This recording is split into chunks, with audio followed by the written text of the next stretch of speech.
we had a great time yesterday, and it's always fun to be all together.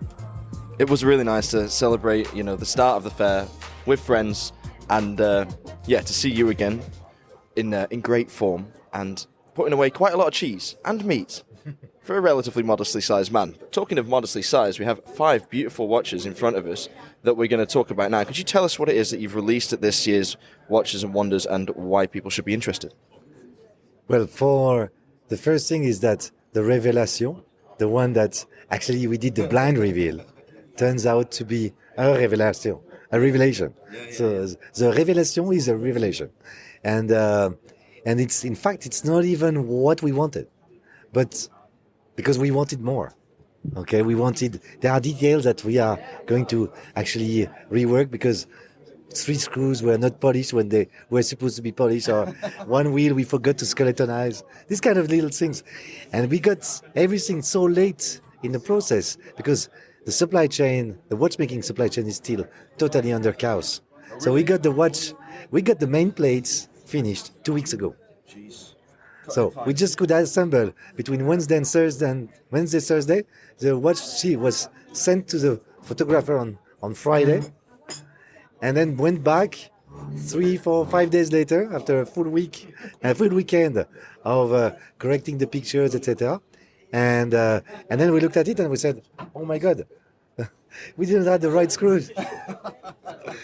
And nobody sees it. No, nobody would notice, of course. That's why I can speak about that on a podcast. Yeah. The whole point of the podcast is that we can say things that we wouldn't say in a video, because then the video would look at it.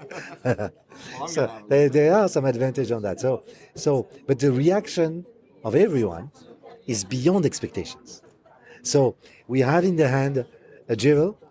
We know that now after 2 days and a half of the fair Watches and Wonder. We know that we have a jewel in hand, and that's why it's worth exactly do the opposite of what the big groups would be doing. We rework the watch to make it even nicer, and we have decided that we were going to have inward angles in the front.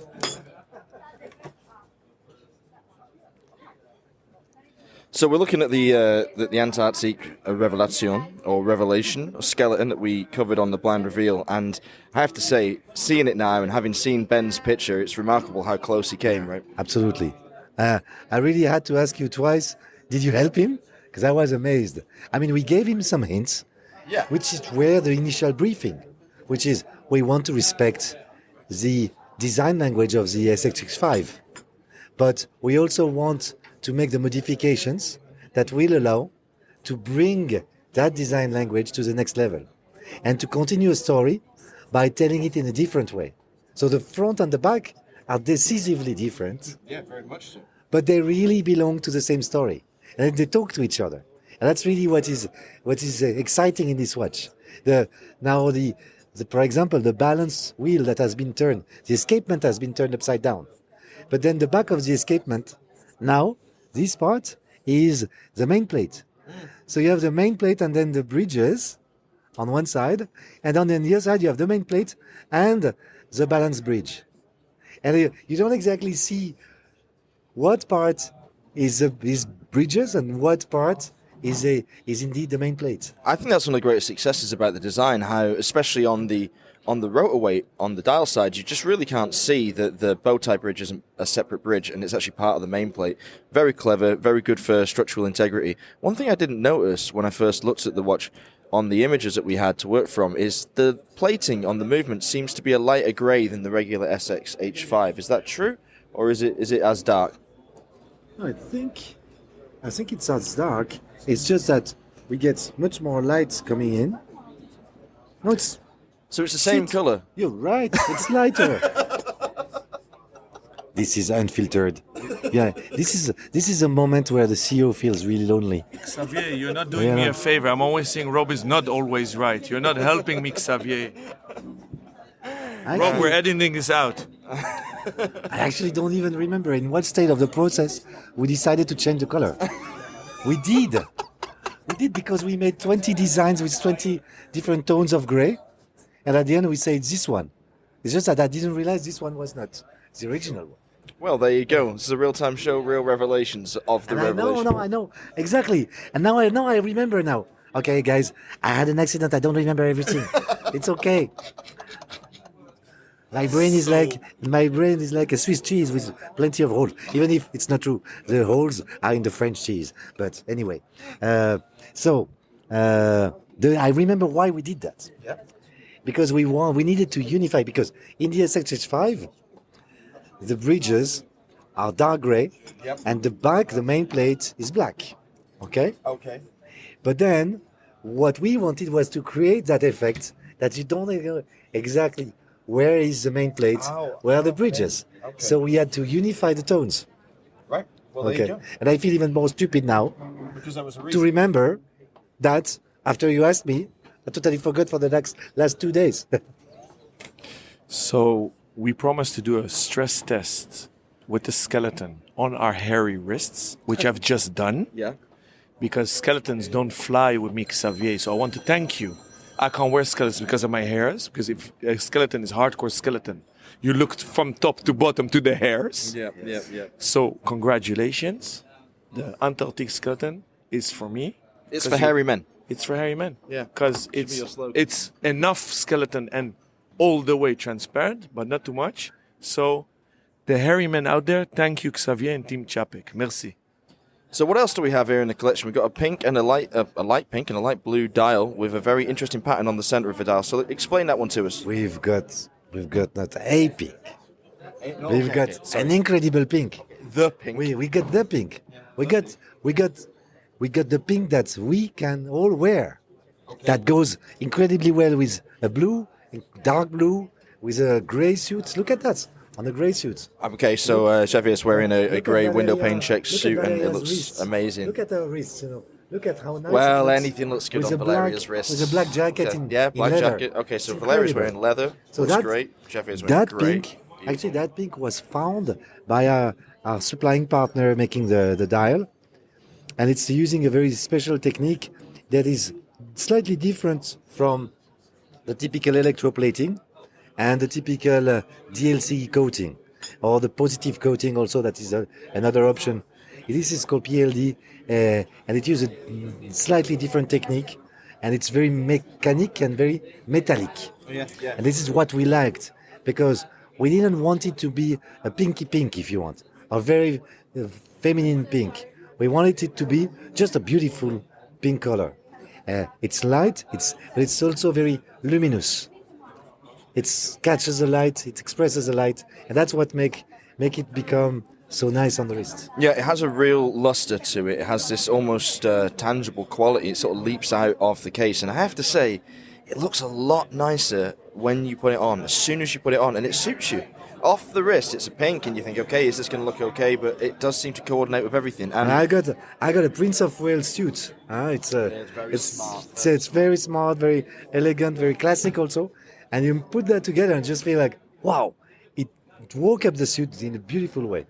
And it's the smaller size, right? Yeah, it's a smaller size, but you see, on my wrist, looks perfect. It's gorgeous. Yeah, really nice. It's really good. It's nice. We can wear now much more freely any size of watches. That is what is nice about today. I mean, for many people, the smaller Antarctique is really the optimum size and execution of the model, with the movement as well, which doesn't have to be changed, just fitted into a slightly smaller case. It looks perfect. So now let's talk about this flanqué design, this pattern that we can find in the Sashiko. So that's the name of the model, Sashiko.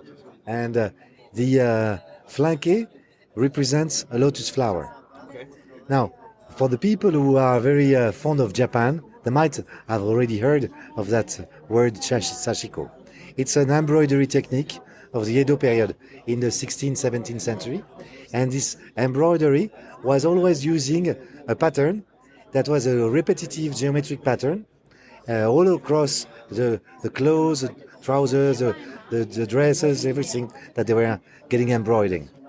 And here, Marie, my wife, she selected that specific lotus flower that is stylized. And we used it and the flanqué to create a 3D effect. and added a ring to kind of calm the whole dial, to find a balance between the pattern that is extremely strong, and but merely too strong for covering it all, and then having the ring for the hour markers that are calming a bit the story.